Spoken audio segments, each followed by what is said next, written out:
नहमदुहु व नुसल्ली अला रसूलिहिल करीम, अम्मा बाद, फ़अऊज़ु बिल्लाहि मिनश शैतानिर रजीम, बिस्मिल्लाहिर रहमानिर रहीम। क़ाल अल्लाहु तबारक व तआला फ़िल क़ुरआनिल मजीद, तिबयानन लिकुल्लि शै, आमन्तु बिल्लाहि सदक़ल्लाहुल अज़ीम। सरवर आलम सल्लल्लाहु तबारक व तआला अलैहि वसल्लम की बारगाह में दुरूद सलाम का नज़राना पेश फरमा दें। अल्लाहुम्मा सल्लि अला सय्यिदिना मौलाना मुहम्मदिन मादिनिल जूदि वल करम, मंबइल इल्मि वल हिल्मि वल हिकम, व अला आलिहि व अस्हाबिहि व बारिक व सल्लिम सलातन व सलामन अलैका या रसूल अल्लाह। मज़हब इस्लाम अपने उसूल व क़वानीन के एतबार से पुख्ता और मुकम्मल है। ज़िंदगी की तमाम तर खूबियों को बयान करना, मौत और माबादल मौत और इन दोनों मरहलों में आने वाले मसाइल को बयान करना, हश्र नश्र को बयान करना अल्लाह तबारक व तआला का काम और अल्लाह तबारक व तआला के कलाम का काम है। जहाँ तक बंदों की निगाह होती है बंदे तलाश कर लेते हैं, जहाँ उनकी रसाई नहीं है तो हमारे बुज़ुर्गों ने फरमाया अल्लाह के सिपुर्द वो काम और वो मसला कर दें और दिल में उस बात का ईमान और उस पर यकीन रखें। कुरान करीम तिबयानन लिकुल्लि शै के साथ ज़िंदगी के तमाम तर मसाइल को बताने वाली बेहतरीन किताब है। एक मुसलमान के लिए ज़रूरी है कि कुरान पाक का बेहतरीन तरीके से मुताला करे। अल्लाह तबारक व तआला अपनी वहदानियत का इकरार करवाता है बंदों से, तो कुरान ने कहा व इलाहुकुम इलाहुन वाहिद ला इलाहा इल्ला हुवर रहमानुर रहीम। जब अल्लाह तबारक व तआला ने इस बात का इकरार करवाया बंदों से कि बेअताए इल्म गैब सिर्फ मेरा है, तो इरशाद फरमाया ला यालमुहा इल्ला हु।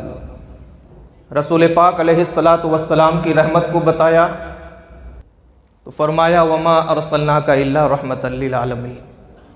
रसूल आज़म सल्लल्लाहु तबारक व तआला अलैहि वसल्लम के मकाम को जब कुरान पाक ने बताया तो वकाना काब कौसैन, कुरान पाक यूँ नातिक हुआ। रिफ़त व मर्तबत को बताया तो वरफ़ाना लका ज़िक्रक का मुज़दा कुरान पाक ने सुनाया। जब अमली ज़िंदगी में हम उतरे, ज़िना के करीब मत जाओ, तो कुरान पाक ने वला तक़रबुज़्ज़िना इन्नहु काना फ़ाहिशा वसाअ सबीला का हुक्म फरमाया।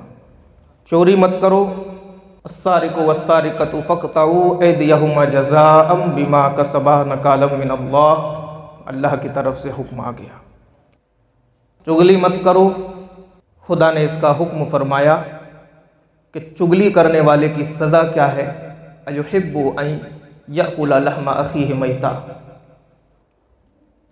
सूद मत खाओ और जायज़ तरीके से तिजारत करो। अहल्लल्लाहुल बैअ व हर्रमर रिबा।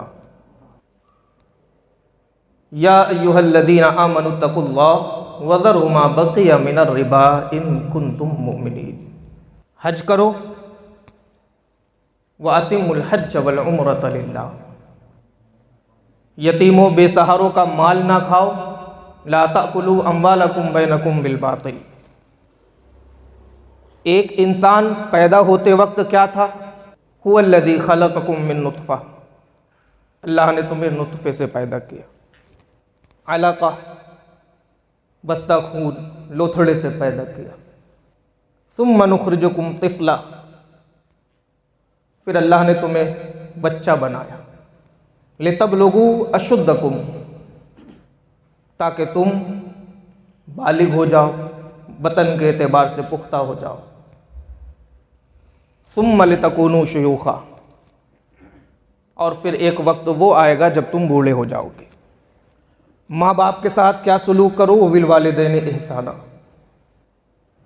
तलाक कैसे दो, अत्तलाक़ु मर्रतान फ़इम्साकुम बिमारूफ़ और तसरीहुम बिइहसान। 2 मरतबा तलाक दो, फिर चाहो तो खूबसूरती के साथ बीवी को रख लो और चाहो तो एहतराम के साथ उसको जुदा करो। तीसरी तलाक दिए तो क्या हुक्म, कुरान ने कहा फ़इन तल्लक़हा फ़ला तहिल्लु लहू मिन बादु हत्ता तनकिहा ज़ौजन गयरा। जब तीसरी तलाक दे दिए तो अब उस बीवी के साथ उस वक्त तक आप नहीं रह सकते जब तक वो बीवी किसी दूसरे शौहर से, किसी दूसरे आदमी से निकाह कर ले, फिर तलाक दे या मौत हो, इद्दत गुजरे और फिर आपसे निकाह हो। ये सारे मसाइल वो हैं जो कुरान पाक ने हमसे हमारी हिदायत के लिए, हमारी रहनुमाई के लिए बयान फरमाए। तिबियाना लिकुल्लि शै, कुरान पाक में हर चीज़ का बयान है।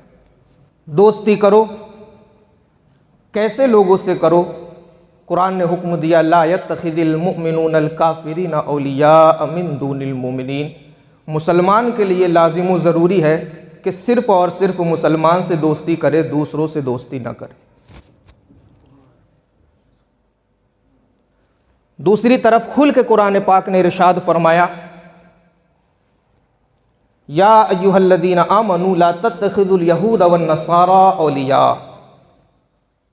ए ईमान वालो, यहूदियों और नसरानियों को औलिया अपना दोस्त मत बनाओ। बादहुम औलिया उबाद, वो आपस में तो एक दूसरे के दोस्त हैं, मुसलमानों के दोस्त नहीं हैं।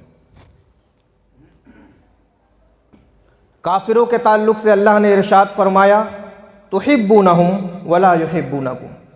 तुम तो उन्हें पसंद कर लोगे, लेकिन काफिर मुसलमान होने की हैसियत से तुम्हें कभी पसंद नहीं करेंगे। सामईन इकराम, तिबियान लिकुल्लि शै, कुरान पाक में हर चीज़ का बयान है।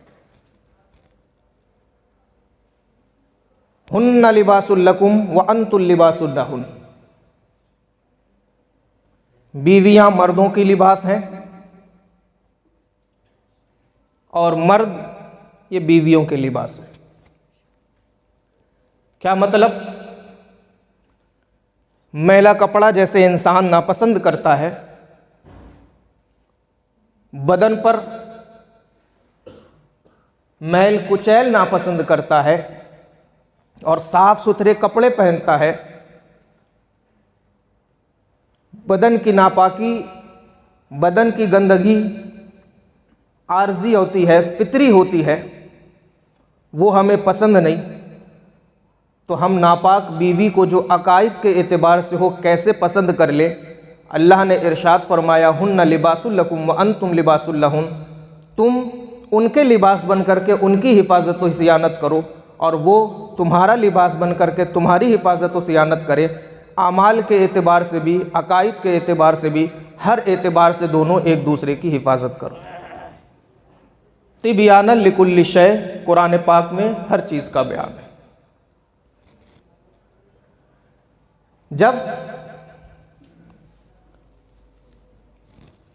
अल्लाह के रसूल सल्लल्लाहु तबारक व तआला अलैहि वसल्लम ने सहाबा इकराम को एक जंग के मौके पर तैयारी करने का हुक्म दिया और जंग के लिए जाने का हुक्म फरमाया, रूम के खिलाफ वो जंग चल रही थी। मुनाफिकीन के 3 टुकड़े सरकार अलैहिस्सलातु वस्सलाम के हुक्म के बाद जंग के लिए निकले। सहाबा इकराम ने समझा कि वो जंग को जा रहे हैं। मुनाफिकीन रास्ते में ये बात करते हैं, वो जो अपने आप को नबी कहते हैं, उनका ख्याल है कि वो रूम पर गालिब आ जाएंगे। तवज्जो से सुनिएगा, वो जो अपने आप को रसूल कहते हैं, उनका ख्याल है कि मुसलमान रूम पर गालिब आ जाएंगे। पेशी हो गई बारगाह रिसालत में। सरकार ने जब पूछा तो क्या कहा उन मुनाफिकीन ने, इन्नमा कुन्ना नखूदु व नलअब, कि हम रास्ते में जो ये बातें कर रहे थे कि वो उनका ख्याल है कि मुसलमान जीत जाएंगे, रूम के लोग हार जाएंगे, ये हम इसलिए कर रहे थे कि रास्ता तवील था, हमारे रास्ते कट जाएं और रास्ते की मशक्क़तें हमें बर्दाश्त ना करनी पड़े। कुरान पाक ने ऐसे वक्त में क्या कहा? अल्लाह ने इरशाद फरमाया, कुल, ए महबूब, जिन्होंने आपकी बात को हल्का समझा और आपका मजाक उड़ाया, कुल, जिन्होंने अल्लाह की आयतों का मजाक उड़ाया, अबिल्लाहि व आयातिही व रसूलिही कुंतुम तस्तहज़िऊन, उनसे कह दीजिए क्या तुम अल्लाह के साथ, उसके रसूल के साथ और अल्लाह की नाजिल करदा आयतों के साथ मजाक करते हो, इस्तेहज़ा करते हो, मजाक उड़ाते हो? बात यहां पर ख़त्म नहीं हुई। इसके फौरन बाद एक आयत और है जिसमें रसूल पाक के इस हुक्म का कि जंग की तैयारी करो, रूम के खिलाफ जंग है, जिन लोगों ने दिल में मजाक उड़ाया, ज़बान से मजाक उड़ाया, उनके ताल्लुक से अल्लाह ने आयत नाजिल फरमा दी, ला तातदिरू कद कफरतुम बादा ईमानिकुम। अब तुम मेरे रसूल के पास ये क्यों कहते हो कि हम रास्ता तवील था तो इसलिए गुफ्तगू कर रहे थे कि हमारे रास्ते आसानी के साथ कट जाए। ला तातदिरू, इस तरह का उज़्र मत पेश करो। कद कफर तुम बादा ईमानिकुम, ईमान के बाद तुम कुफ्र कर चुके, तहकीक के तुमने कुफ्र कर दिया। यहां पर हमें एक बहुत बारीक मसला मालूम होता है। फुकहा ने फरमाया, जिन मुनाफिकीन के ताल्लुक से ये आयत करीमा नाजिल हुई, उन मुनाफिकीन ने रसूल पाक अलैहिस्सलातु वस्सलाम के सामने ये नहीं कहा था हम आपकी बात नहीं मानेंगे। रास्ता चलते हुए वो आपस में एक दूसरे के साथ दिल लगी करते हुए, मजाक करते हुए, हंसी करते हुए, इस्तेहज़ा करते हुए ये कहते हैं उनका ख्याल है कि वो रूम से फतह पा जाएंगे, उनका ख्याल है। अल्लाह को उनका ये जुमला पसंद नहीं आया और इरशाद फरमा दिया, कद कफर तुम काफिर हो चुके, तुम काफिर हो चुके। सामीन इकराम, याद रखिएगा, अल्लाह ने ऐसे लोगों को काफिर कहा जो सहाबा की सफ में खड़े होते थे। अल्लाह ने ऐसे लोगों को काफिर कहा जो अपने आप को मुसलमानी नाम रखने के साथ, मुसलमानी तशख्खुसात, मुसलमानी अलामतें अपनाने के साथ सहाबा की जमात में रहते थे, जिन्होंने सरकार के चेहरे अनवर के सामने तो आपकी बात का इनकार नहीं किया, पीठ के पीछे बात का इनकार किया। कद कफरतुम का उनके ताल्लुक से अजाब वाला मुज्दा आ गया। कद कफरतुम, तिबयान लिकुल्लि शै, कुरान पाक में हर चीज है। काफिर समझते हैं किसे कहते हैं? खुदा तबारक व तआला की ज़ात व सिफ़ात का इनकार करने वाला, रसूल पाक अलैहिस्सलातु वस्सलाम की ज़ात व सिफ़ात का इनकार करने वाला, ज़रूरियात दीन में से किसी भी बात का इनकार करने वाला, वो काफिर होता है। एक जगह पर चल करके कुरान पाक ने हमारी रहनुमाई और की। इरशाद फरमाया, वला तनकिहुल मुशरिकात हत्ता युमिन, काफिरों से निकाह उस वक्त तक मत करो जब तक वो ईमान ना ले आए। काफिरों से निकाह उस वक्त तक मत करो जब तक वो कलमा पढ़ लें ज़बान से, दिल से कलमे की तस्दीक ना कर लें। काफिरों से निकाह उस वक्त तक ना पढ़ो जबकि वो कामिल तौर पर कलमा पढ़ करके मजहब इस्लाम में दाखिल ना हो जाए। अल्लाह ताला ने इसी कलाम पाक में दो जमात को काफिर कहा है, याद रखिएगा। पहली जमात वो जो बज़ाहिर मुसलमान है, दूसरी जमात वो जो खुली हुई काफिर है। जो बज़ाहिर मुसलमान है, इरशाद फरमाता है ला तातदिरू कद कफरतुम बादा ईमानिकुम, उनके ताल्लुक से। जो बज़ाहिर काफिर है उनके ताल्लुक से अल्लाह इरशाद फरमाता है वला तनकिहुल मुशरिकात हत्ता युमिन, ना उनसे निकाह जायज़ ना इनसे निकाह जायज़।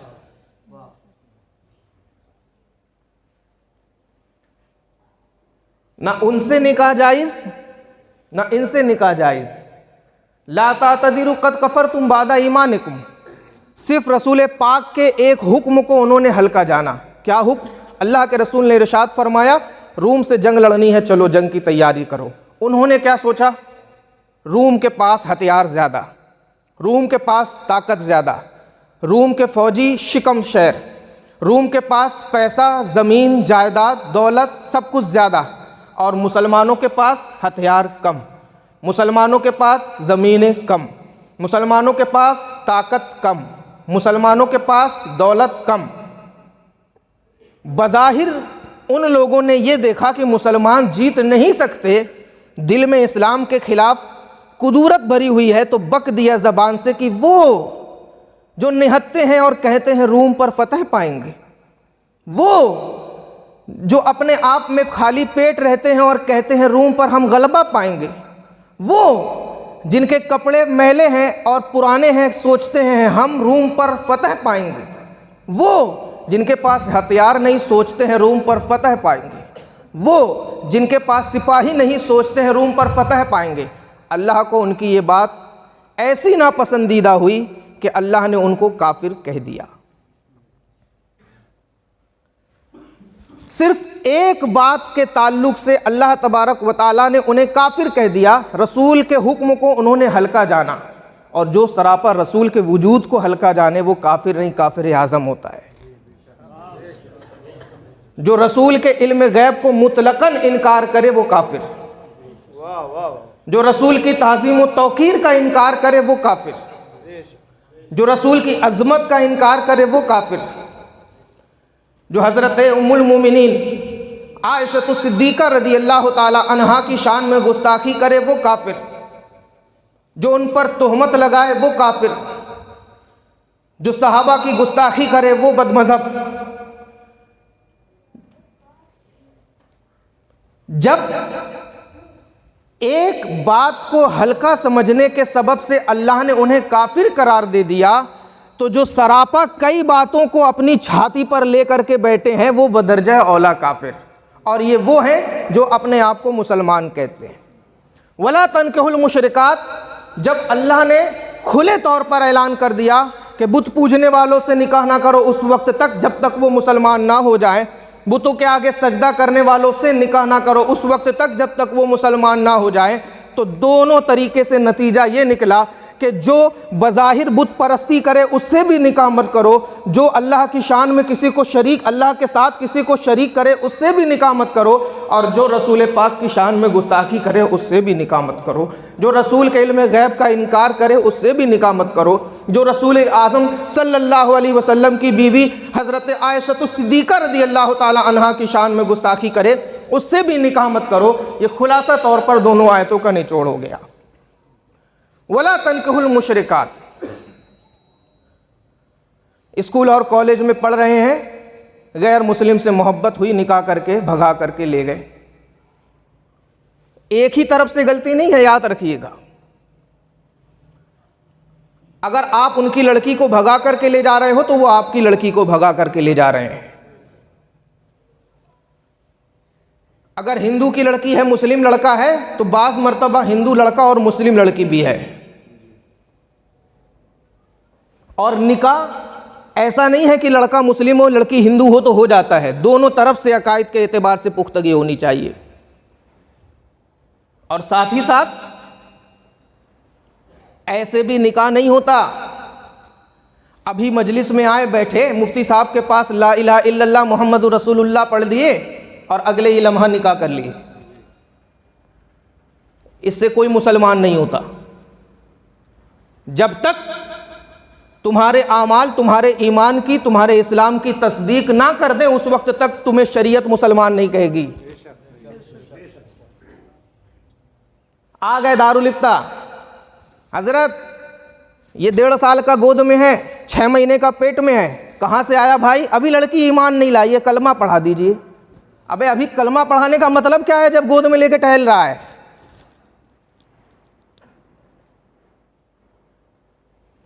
मसला पता है? बैठ करके फौरन ला इलाहा इल्लल्लाह मुहम्मदुर रसूलुल्लाह अगर काफिरा लड़की पढ़ ले, फौरन कोई भी मुफ्ती फतवा नहीं देगा कि मुस्लिम लड़के से उसकी शादी हो जाए। जब तक साल 2 साल 2.5 साल 1.5 साल का अरसा ना गुजर जाए और साथ ही साथ उसके आमाल उसके ईमान की तस्दीक करें कि हम हर काम वो करते हैं जो शरीयत मोहम्मदी हमसे चाहती है। उसके बाद हुक्म दिया जाएगा कि अब एक मुसलमान लड़का उस गैर मुस्लिम लड़की से जो ईमान लाई थी शादी कर सकता है। वला तनकिहुल मुशरिकात, शादी ना करो मुशरिका औरतों से। यह आयत करीमा कब नाजिल हुई? एक सहाबी हैं हजरत मरसद गनवी, बड़े बहादुर, बड़े जरी, ताकतवर और अक्ल सलीम रखने वाले। हिजरत के बाद मक्का में कुछ सहाबियों को कैद कर लिया गया। अल्लाह के रसूल सल्लल्लाहु ताला अलैहि वसल्लम ने हजरत मरसद को बुलाया और कहा, मक्का चले जाओ, हुस्न तदबीर के साथ चंद सहाबा जो कैद हो चुके हैं छुड़ा करके मदीना ले आओ। हजरत मरसद मक्का पहुंचे। मक्का पहुंचते हैं तो कुफ्र के ज़माने में जब मरसद ईमान नहीं लाए थे, मक्का में इनकी एक माशूका रहती थी जो इनसे मोहब्बत करती थी और वो भी उनसे मोहब्बत करते थे जब इस्लाम से वाबस्ता नहीं हुए थे। उस औरत को खबर लगी कि मेरा आशिक आज मक्का आया है। खादिमा को भेज दिया, जाओ जो ज़माने जाहिलियत में हमारे ताल्लुकात थे आज मैं उन ताल्लुकात को कायम करना चाहती हूँ, खबर भिजा दो। हज़रत मरसद के पास खबर गई तो आपने कहा अस्तगफिरुल्लाह रब्बी मिन कुल्ली दम्मिन व अतूबु इलैह। इस्लाम इसकी इजाज़त नहीं देता।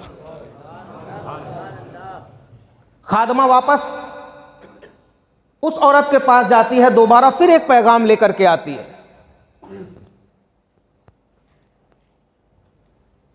हमारी मालकिन ने कहा है कि अगर इस्लाम इसकी इजाज़त नहीं देता तो मैं आपसे शादी करना चाहती हूँ। हज़रत मरसद गनवी ने कहा कि इसके बारे में तो मैं कुछ नहीं कह सकता, पहले रसूलुल्लाह के पास पहुँचूँगा और अल्लाह के रसूल से अपना मसला दरियाफ्त करूँगा और रसूल पाक जब कुछ हुक्म देंगे तब तुम्हें मैं पैगाम पहुँचा दूँगा। मदीना वापस आते हैं। मदीना वापस आने के बाद सरकार अलैहिस्सलातु वस्सलाम की बारगाह में हाज़िरी होती है। पूरा वाक़या मक्का का सुनाया। या रसूल अल्लाह, मैं ज़माने जाहिलियत में एक लड़की से इश्क करता था, वो लड़की भी मुझसे प्यार करती थी। जब मैं मक्का पहुंचा तो उस लड़की ने मुझे हम बिस्तर होने का पैगाम दिया, मैंने मना कर दिया। उसकी खादमा दोबारा एक पैगाम लेकर के आई कि मेरी मालकिन आपसे शादी करना चाहती है। मैंने कहा कि मैं अल्लाह के रसूल से पहले पूछूंगा, उसके बाद बताऊंगा। या रसूल अल्लाह, क्या मैं उस औरत से शादी कर सकता हूँ? अल्लाह का पैगाम आता है, वला तनकिहुल मुशरिकात हत्ता युमिन। उस वक्त तक काफिर औरत से निकाह मत करो जब तक वो ईमान ना ले आए। बात यहीं ख़त्म नहीं होती। एक दूसरे सहाबी अब्दुल्ला बिन रवाहा,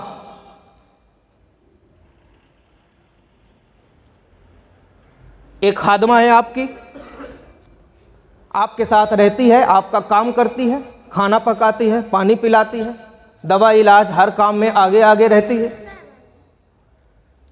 अल्लाह के रसूल सल्लल्लाहु ताला अलैहि वसल्लम के ये सहाबी अब्दुल्ला बिन रवाहा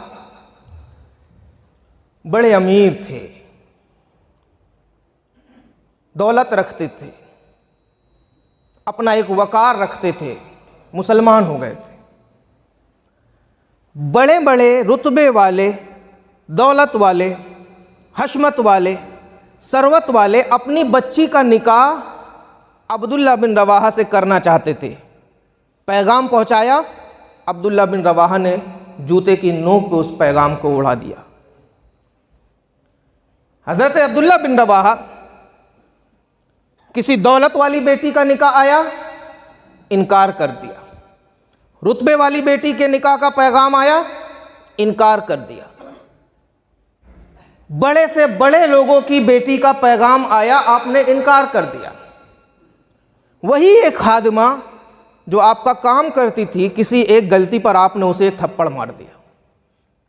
जब थप्पड़ आपने मारा तो आपको बड़ी तकलीफ हुई, बड़े गमज़दा हो गए आप। और गमज़दा होने के बाद सरकार कायनात सल्लल्लाहु अलैहि वसल्लम की बारगाह में हाजिर होते। अल्लाह के रसूल इरशाद फरमाते हैं, अब्दुल्ला क्यों रो रहा है?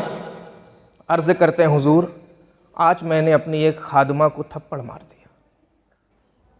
कैसी है वो? या रसूल अल्लाह, जब सारी दुनिया सोती है तब वो वुज़ू बना करके नमाज पढ़ती। कैसी है वो? या रसूल अल्लाह, चेहरे से तो काली है लेकिन उसका दिल बड़ा साफ और शफाफ है। कैसी है वो? या रसूल अल्लाह, उसके सजदे ऐसे होते हैं कि बसा औकात मुझे उसके सजदों पर रश्क होता है। कैसी है वो? या रसूल अल्लाह, एक मुसलमान के अंदर जितनी खूबियाँ होनी चाहिए वो सारी खूबियों की जामे है। अल्लाह के रसूल इरशाद फरमाते हैं, तुझे वो पसंद है? गौर करिएगा। अर्ज़ करते हैं, जी। कुरान पाक की आयत उतरती, वला अमतुम मुमिनतुन खैरुम मिन मुशरिका। बड़े से बड़े रुतबे वाली की बेटी का रिश्ता आए, ठुकरा दो। वक्त के बादशाह की बेटी का रिश्ता आए, ठुकरा दो। जाहो हशम वाले शख्स की बेटी का रिश्ता आए, ठुकरा दो। क्यों? अमतुम मुमिनतुन खैरुम मिन मुशरिका, इसलिए कि कनीज हो, बांदी हो, गुलाम हो, यतीम हो, मिस्कीन हो, अगर उसके सीने में इस्लाम की मोहब्बत से लबरेज दिल धड़क रहा है तो वो बड़ी बड़ी करोड़पति औरतों से बेहतर है। खैरुम मिन मुशरिका, मुशरिका औरत से वो गुलाम, वो बांदी बेहतर है। खैरुम मिन मुशरिका, खूबसूरत मुशरिका औरत से वो काली कलूटी बांदी बेहतर है। खैरुम मिन मुशरिका, इज्जत वाली काफिरा औरत से वो बेइज्जत बांदी बेहतर है। खैरुम मिन मुशरिका, बारो बाअज़मत काफिरा और मुशरिका औरत से ये जलील ही मुस्लिम औरत बेहतर है। क्यों? क्योंकि अल्लाह की वहदानियत का इकरार करती है, रसूल की रिसालत को दिल से मानती है। और इसके आगे अल्लाह ने क्या इरशाद फरमाया? वला तुनकिहुल मुशरिकीन हत्ता युमिन। अपनी बेटियों का निकाह मुशरिकों के साथ मत करो जब तक कि वो ईमान ना ले। वला अब्दुम मुमिनुन खैरुम मिन मुशरिक, और मोमिन गुलाम, मोमिन गुलाम, आजाद, करोड़पति, अरबपति, खरबपति काफिर और मुशरिक से बेहतर है। इसलिए कि काफिर और मुशरिक हजारों हजार का नोट रखता है और मोमिन अपने ऊपर अल्लाह की हजारों हजार नेमत रखता है। नारे तकबीर, नारे रिसालत, हुजूर नहीं मैं मिल्लत। सामईन इकराम, इस मौजू को छेड़ने का सबब असर हाजिर के हालात हैं। कहीं पर लफ्ज़ जिहाद का नारा, जिस जिहाद की कोई औकात नहीं, दो कौड़ी का जिहाद, बेकीमत जिहाद, बेकदर जिहाद, ठोकर से उड़ा देने वाला जिहाद, थप्पड़ मार देने वाला जिहाद, और जो उसे जिहाद कहे वो भी बेकदर व कीमत, जलील और गिरा हुआ इंसान। मसला क्या बताया हमने? इस मजलिस में बैठ करके किसी लड़की ने कलमा पढ़ा तो फौरन मुफ्ती अफसरार साहब के साथ उसकी शादी कर दी जाए, ऐसा नहीं है। पहले वक्त दिया जाएगा, जाओ जो तुमने कलमा पढ़ा है उसके मुताबिक आमाल सुधार करके तो लाओ, फिर तुम्हारी शादी करेंगे। पहले वक्त दिया जाएगा, अपने अंदर पाकीज़गी पैदा करो। पहले वक्त दिया जाएगा, खुदा के ताल्लुक़ से क्या अकायद होने चाहिए उन अकायद को समझो और मानो। वक्त दिया जाएगा, रसूल पाक अलैहिस्सलातु वस्सलाम के क्या अकायद होने चाहिए, मुताल्लिक़ क्या अकायद होने चाहिए, उन्हें समझो, मानो, अमल करो। फिर आना हमारे पास। जब काजी साहब का दिल मुतमईन हो जाएगा तब कहा जाएगा अब तुम निकाह कर सकती हो। उसके पहले तो अब जो निकाह हो रहा है, चाहे वो 7 दिन पहले अखबार की सुर्खियों में था वो, या 6 महीना पहले जो नई बस्ती की लड़की का हुआ वो, या कुछ साल पहले सदर की लड़की भाग करके निकाह की वो, या जहां भी इस तरह का निकाह हो रहा है, दिल पर हाथ रख करके कहना चाहती हूं, जो कलमा पढ़ता है तो इस नियत से पढ़ता है कि मैं कुफ्र की दुनिया को छोड़ करके कामिल तौर पर इस्लाम के आगोश में जा रहा हूं। हरगिज़ ये सोचकर कलमा नहीं पढ़ता। वो कलमा इसलिए पढ़ता है कहीं मुफ्ती इम्तियाजुल कादरी साहब ये फतवा ना लगा दें कि एक काफिर का मुसलमान से निकाह नहीं हो सकता, तो इम्तियाजुल कादरी साहब को धोखा देने के लिए ला इलाहा इल्लल्लाह मुहम्मदुर रसूलुल्लाह के चादर अपने ऊपर ओढ़ लिया। समाज के लोग कहीं ये ना कहें कि एक काफिर का मुसलमान के साथ निकाह नहीं हो सकता, तो पब्लिक में बैठ करके उड़ती उड़ती नियत से, ऊपरी नियत से ला इलाहा इल्लल्लाह पढ़ लो ताकि कल कोई गाली ना दे कि काफिर होकर के मुसलमान से निकाह कर लिया। अब इस नियत से कोई कलमा पढ़े तो क्या हम उसे मुसलमान कहेंगे? क्या पढ़ते हैं हम? काजी साहब क्या पढ़ाते हैं निकाह पढ़ते वक्त? आमन्तु बिल्लाह व मलाइकतिही व कुतुबिही व रसूलिही वल यौमिल आखिर वल क़द्रि खैरिही व शर्रिही मिनल्लाहि तआला वल बासी बादल मौत। और दूसरे में कमा हुआ बि अस्माइही व सिफ़ातिही व क़बिलतु जमीअ अहकामिही इक़रारुम बिल लिसान, ज़बान से इकरार कर रहे हैं, व तस्दीकुम बिल क़ल्ब, और दिल से इन सारी चीज़ों की तस्दीक कर रहे हैं। और वो मजलिस में जो बैठा है ज़बान से तो इकरार कर लिया, दिल से किसी चीज़ की तस्दीक नहीं है, तो क्या उसे कोई मोमिन कहेगा? और जब वो मोमिन नहीं तो अल्लाह इरशाद फरमाता है वला तनकिहुल मुशरिकात, जब तक ईमान ना लिया उससे निकाह हो ही नहीं सकता। कैसे निकाह पढ़ा देते हो? किसी भी लड़की का ऐसा निकाह नहीं हो सकता और ना ही किसी लड़के का ऐसा निकाह हो सकता है। निकाह उस वक्त होगा जब लड़का भी मोमिन हो, लड़की भी मोमिन हो, दोनों के अकाईद एक हों, चाहे वो बुत परस्ती से तौबा करने वाला हो, चाहे रसूल के इल्म गैब को ना मानने के बाद मानने लगा और ना मानने की तौबा करने वाला हो। दोनों तरफ से जब कामिल तौर पर तौबा पाली जाएगी उसके बाद हुक्म दिया जाएगा कि वो वहाबी था, ईमान में दाखिल हो गया, मुसलमान हो गया, उससे निकाह जायज़ है। और ये बुत परस्ती में मुलव्विस था, इसने बुत परस्ती से तौबा की, कलमा पढ़ लिया, इस्लाम में दाखिल है, अब चाहे जिस मुसलमान लड़की से निकाह चाहे कर सकता है, उसके अलावा नहीं कर सकता। तो दोनों तरह के लोगों से हमें समझ में आया निकाह नहीं होगा। जो मंदिर में सजदा करे उससे भी निकाह नहीं, और जो घर में बैठ करके रसूलुल्लाह की चुगली करे उससे भी निकाह नहीं। जो बुतों को सजदा करे उससे भी निकाह नहीं, और जो कुरान पाक की बेहुरमती करे उससे भी निकाह नहीं। जो बुतों को सजदा करे उससे भी निकाह नहीं, जो कुरान पाक के अहकाम का इनकार करे उससे भी निकाह नहीं। अजीज साथियों, स्कूल और कॉलेज के नौजवान बच्चों और बच्चियों को संभालो, ये आपकी जिम्मेदारी है। हमारे माशरे में लड़की भाग करके चली गई, अब्बा चले आए, लड़की इस्लाम लाने को तैयार नहीं, काफिर हो गई, मुर्तद हो गई, अब्बा दौड़े चले आए मौलाना साहब के पास, हज़रत कुछ इंतज़ाम कर दीजिए, बहुत चहीती लड़की है, एक ही लड़की थी हज़रत, सैकड़ों मन्नत मानने के बाद लड़की पैदा हुई थी हज़रत। यहाँ बाबा के पास गए थे, वहाँ बाबा के पास गए थे हज़रत, बरेली शरीफ गए थे हज़रत, अजमेर शरीफ गए थे हज़रत, शादी के 15 साल बाद एक लड़की पैदा हुई थी हज़रत। गलती तो हो गई, क्या करे, कोई ऐसी तरकीब निकाल दीजिए कि वो टीका लगा करके उसी के साथ रहे और हमारा उसके घर आना जाना चालू रहे हज़रत, कोई ऐसी तरकीब निकाल दी। अरे लानत है, बदअकीदगी सबसे बड़ा गुनाह है। नमाज नहीं पढ़ते आप मुसलमान, रोजा नहीं रखते आप मुसलमान, हज नहीं करते आप मुसलमान, ज़कात नहीं देते आप मुसलमान, लेकिन जो अल्लाह की वहदानियत का इनकार कर दे वो कहाँ का मुसलमान? जो किसी और को खुदा समझे वो कहाँ का मुसलमान? जो अपने हाथ से बुत तराश करके उसे माबूद बरहक बताए वो कहाँ का मुसलमान? जो अपने हाथ से पत्थर के माबूद तराश करके उनके कदमों पर सजदा करे वो कहाँ का मुसलमान? जब वो मुसलमान नहीं तो कुरान पर तुम्हारा अमल कहाँ हुआ? अल्लाह ने इरशाद फरमाया ऐसे लोगों से हरगिज़ निकाह नहीं हो सकता जब तक कि वो ईमान ना ले आए। और एक कैद और लगाई है शरीयत मुताहरा ने, वलो आजबत कुम।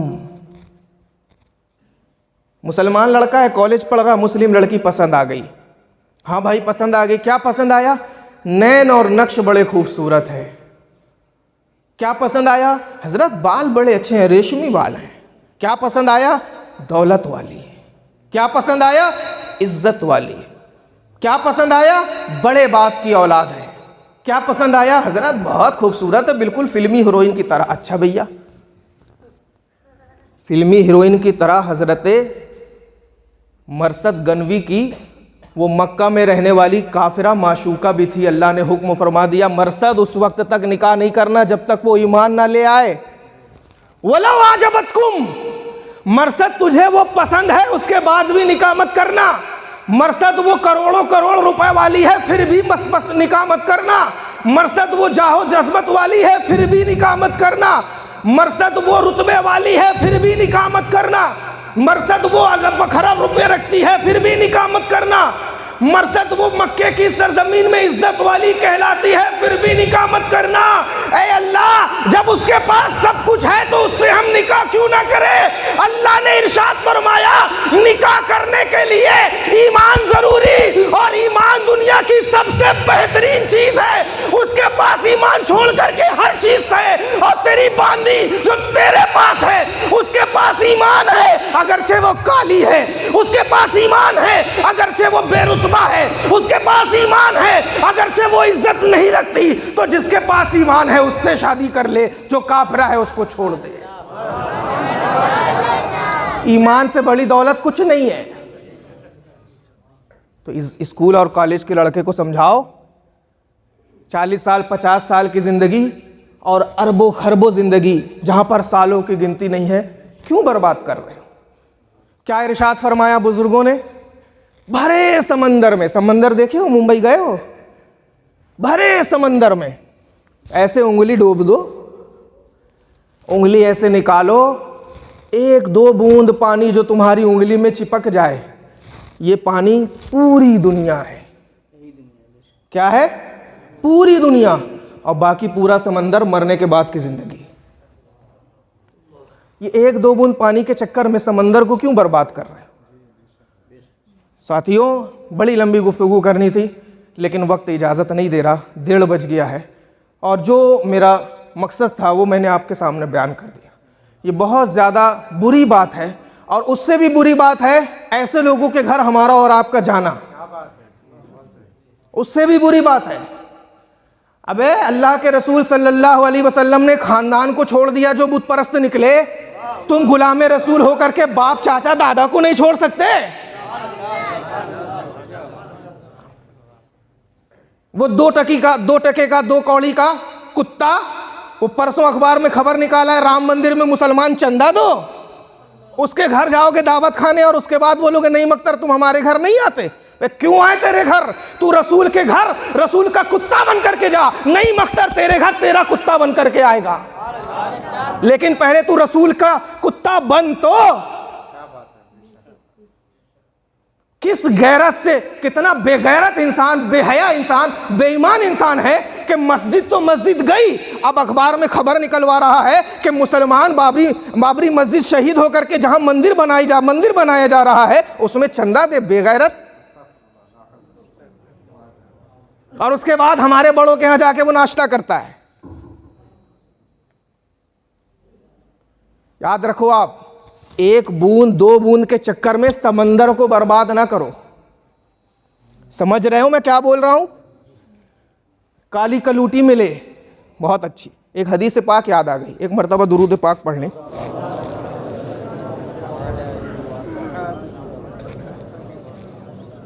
अल्लाह के रसूल इरशाद फरमाते हैं तुनकहुल मरअतु लिअरबा, औरत से 4 खूबियों की बुनियाद पर शादी की जाती है। ठीक, पहली खूबी लिमालिहा, औरत का माल देखकर। दूसरी खूबी जमालिहा, औरत का जमाल हुस्न देख करके। तीसरी खूबी हसबिहा, औरत का हसब व नसब देख करके। चौथी खूबी दीनिहा, औरत का दीन देख करके। हम आज जो लड़की तलाश करते हैं खूबसूरती देखते हैं, हसब और नसब भी देखते हैं, हमारे घर के खानदान के लायक है कि नहीं, हम तो धन्ना सेठ की औलाद हैं, तो वो लड़की भी धन्ना सेठ की औलाद है कि नहीं। खूबसूरती देख लिया, हसब और नसब देख लिया, माल भी देख लिया, लेकिन जिस चीज को देखने के बारे में अल्लाह के रसूल ने फरमाया वले दीन, यहां वो दीन ना देखा हमने। लड़का कितनी तनख्वाह कमाता है, बाप लड़की का इतना फिक्रमंद है, लड़के के दोस्तों से अलग से पूछेगा, जहां लड़का काम करता है वहां के जिम्मेदार से अलग से पूछेगा। हमारे पास अगवा साहब ने खबर भेजी है लड़के की 50,000 तनख्वाह है, क्या वाकई इस लड़के की तनख्वाह 50,000 है?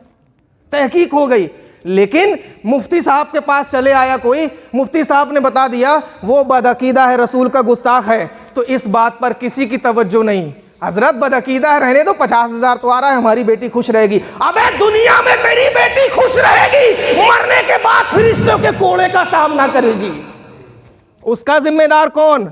और तू भी नहीं बचेगा, क्योंकि तूने जानबूझ करके अपनी बेटी को जिना के लिए पेश कर दिया। तो याद रखो, मैंने दोनों तरह की आयतें पढ़ी हैं आपके सामने। जो टोपी लगा करके कुफ्र करे वो भी काफिर, उससे भी शादी नहीं हो सकती। जो मंदिर में जाकर के सजदा करे वो भी काफिर, उससे शादी नहीं हो सकती। और इन दोनों से बच करके जो हमारा भाई है, चाहे वो अशरीफी सिलसिले का हो, रज़वी सिलसिले का हो, कादरी सिलसिले का हो, रसूल पाक अलैहिस्सलातु वस्सलाम के मुताल्लिक जो अकायद अल्लाह के रसूल ने बताए हैं उन अकायद को मानने वाला हो, तो हर सिलसिले का हो, उससे हम शादी भी कर सकते हैं, उसके घर आ भी सकते हैं, उसको अपने घर बुला भी सकते हैं, क्योंकि जैसे हम मुसलमान हैं वैसे वो मुसलमान है। लेकिन इसके अलावा कोई बात नहीं सुन सकते। और याद रखो, इसलिए नहीं सुन सकते कि अल्लाह ने कुरान पाक में हुक्म दिया है, ऐसे लोगों की बात हरगिज मत सुनना, जब तक वो ईमान ना ले आए उनसे किसी का निकाह मत पढ़वाना। इसलिए नौजवान साथियों, इस पैगाम को आप आम करें और याद रखें, आप बाइकआउट करना शुरू करें। हमारे घर खानदान में, रिश्तेदार में, अहबाब में जो भी इस तरह का आदमी निकले, किसी काफिर से निकाह करवाए, अपनी बेटी का निकाह करवाए, हम कैसे बेगैरत बन जाते हैं। उसके घर में बिरयानी खाने चले गए, अरे तुम्हें बिरयानी खाना हो, उससे 50 गुना बेहतर बिरयानी का इंतजाम अल्लाह तबारक व तआला हम उलमा के जरिए करवा देगा, चले आना, हम खिला देंगे, मगर ऐसे घर मत जाना आप। कैसी बेगैरती है। अच्छा, हमारे ही समाज में अगर कोई लड़का किसी लड़की को लेकर के भाग जाए, बड़ी बड़ी गिरी हुई नजर से देखते हैं, बड़ी गिरी हुई नजर से देखते हैं। लड़का भी मुसलमान है, लड़की भी मुसलमान है, याद रखिएगा, बड़ी गिरी हुई नजर से देखते हैं। लड़का भी मुसलमान है, लड़की भी मुसलमान है। यहां गुनाह क्या हुआ? ईमान से कोई हाथ नहीं धोया, हराम काम हुआ, गुनाह हुआ, खुदा और रसूल के हुक्म की मुखालफत हुई, लेकिन कुफ्र नहीं हुआ, क्योंकि वो भाग करके जिना कर रहे हैं, उस चीज को हलाल नहीं समझ रहे हैं। तो हमारे समाज के लोग, अरे बड़का की लड़की भाग गई थी ना, ओके घर ना जा, ओके घर में लड़की पराए मर्द के साथ रहा थी। अच्छा, अबे जो मुसलमान है उससे इतनी नफरत, और जो कहे कि मंदिर बन रहा है, मंदिर में मुसलमानों को चंदा देना चाहिए, उनसे इतनी मोहब्बत कि शादी में भी बुला रहे हैं और उनके घर जा भी रहे हैं। जो हमारा मुसलमान भाई है, गुनाह हो गया, सबसे होता है, उससे इतनी नफरत। और एक गैर मुस्लिम लड़का किसी मुस्लिम लड़की को लेकर के हिंदू बना करके ले जाए, सिर्फ फर्क ये है, गरीब आदमी दावत देता है सुब्बा शाह के मैदान में, और वो हिंदू लड़का भगा करके ले जाता है, दावत देता है विजन महल में। तो विजन महल में दावत है, अब तो हम जाएंगे। विजन महल को देख करके ईमान बेच दोगे, विजन पैलेस को देख करके ईमान बेच दोगे। अरे सहाबा इकराम ने जिंदगी बेच दी ईमान के लिए, घरों को छोड़ दिया ईमान के लिए। क्यों हुई थी मक्का से मदीना की तरफ हिजरत? बताओ आप, क्यों हुई थी मक्का से मदीना की तरफ हिजरत? क्यों हुई थी? एक छोटी सी मिसाल मैं कहूंगा। आज अंबेडकर नगर की नई बस्ती बन रही है ना, कोई कटंगी से आकर के रह रहा है, कोई पाटन से आकर के रह रहा है, कोई गोहलपुर से जाकर के रह रहा है, कोई नई बस्ती से जाकर के रह रहा है, लेकिन इन सारे रहने वालों में कोई भी ऐसा नहीं है कि कटंगी से निकला हो तो अपना घर ऐसे ही छोड़ दिया हो, नई बस्ती से निकला हो तो अपना घर ऐसे ही छोड़ दिया हो, बल्कि पहले अपना कटंगी का घर बेचा, पैसा लिया, नई बस्ती का घर बेचा, पैसा लिया, गोहलपुर का घर बेचा, पैसा लिया, पाटन का घर बेचा, पैसा लिया, फिर उस पैसे से यहाँ नई ज़मीन खरीदा और उसी पैसे पर नया घर बनाया, नए घर की तामीर की। ऐसा ही होता है ना, कोई अपना घर बना बनाया छोड़ करके किसी दूसरी जगह जाता है रहने? नहीं जाता ना। साहबा इकराम ने मक्के में खेत खलियान छोड़ करके मदीना की तरफ हिजरत की थी। जो बीवी ईमान नहीं लाई थी उस बीवी को छोड़ करके साहबा इकराम ने मदीना की तरफ हिजरत की थी। जो बेटा ईमान नहीं लाया था उस बेटे को छोड़ करके साहबा ने मदीना की तरफ हिजरत की थी। जो बाप ईमान नहीं लाया था उस काफिर बाप को छोड़ करके साहबा ने मदीना की तरफ हिजरत की थी। बड़ी बड़ी इमारतें छोड़ करके साहबा ने मदीना की तरफ हिजरत की थी। लहलहाते हुए खेत छोड़ करके साहबा ने मदीना की तरफ हिजरत की थी। अच्छे भरे कारोबार छोड़ करके साहबा ने मदीना की तरफ हिजरत की थी। काफिर बीवी को छोड़ करके साहबा ने मदीना की तरफ हिजरत की थी। काफिर बेटे को छोड़ करके साहबा ने मदीना की तरफ हिजरत की थी। काफिर बेटियों को छोड़ करके साहबा ने मदीना की तरफ हिजरत की थी। लेकिन जो मोमिना औरत थी साहबा के साथ वो हिजरत की थी। जो मोमिन बेटा था साहबा के साथ वो हिजरत किया था। साहबा इकराम ने ईमान और कुफ्र की जब लड़ाई हुई तो बच्चों को छोड़ दिया, बेटों को छोड़ दिया, बाप और माँ को छोड़ दिया, लहलहाते हुए खेत को छोड़ दिया, लेकिन ईमान नहीं छोड़ा। तो ऐ मुसलमानों, हम सहाबा के गुलाम हैं, जिंदगी दे सकते हैं, ईमान का सौदा नहीं कर सकते, क्योंकि यही ईमान हमारे आखिरत में सुरखरुई और बुलंदी की जमानत है। इसलिए नौजवान साथियों, हम इस बात से मना नहीं कर रहे कि आप स्कूल मत पढ़ो, कॉलेज मत पढ़ो, आप हर जगह जाओ, तालीम हासिल करो, लेकिन अपने वकार के साथ तालीम हासिल करो। साहबा ने भी तालीम हासिल की, अलग अलग ज़बानें सीखी, दाढ़ी कटा के थोड़ी सीखी, मूंछ मुंडवा के थोड़ी सीखी, टोपी उतार के थोड़ी सीखी। अरे साहबा जिस राह से गुजरते थे शैतान वहां से भाग जाता था, चाहे वो छुपा हुआ शैतान हो चाहे छपा हुआ शैतान। समझ रहे हैं आप? तो इंशाअल्लाह हमारा ईमान है, जिस दिन आप इस्लाम के कानून पर 100% तो बहुत बड़ी बात है यार, 40-50% अमल कर लोगे, शैतान छुपा हुआ और छपा हुआ दोनों भाग जाएगा। लेकिन आप अमल के मैदान में उतरो, कूदो, तब कुछ होगा। अल्लाह तबारक व तआला हमारी इस मुख्तसर सी गुफ्तगू को कबूल फरमाए और जो भी गलतियाँ हुई उन गलतियों को माफ़ फरमाए। और ख़ास तौर से हमारे नौजवान स्कूल और कॉलेज के जो मुसलमान बच्चे हैं उनकी सही तरीके से रहनुमाई करने वाले आलिमों तक उनकी रसाई फरमा दे, ताकि वो बच्चे वहाँ पहुँच करके सही रहनुमाई हासिल कर लें और अपने दीन को बचा सकें, अपने ईमान को बचा सके। अस्तगफिरुल्लाह रब्बी मिन कुल्लि ज़म्बिन व अतूबु इलैह व आखिरु दवाना अनिल हम्दुलिल्लाहि रब्बिल आलमीन।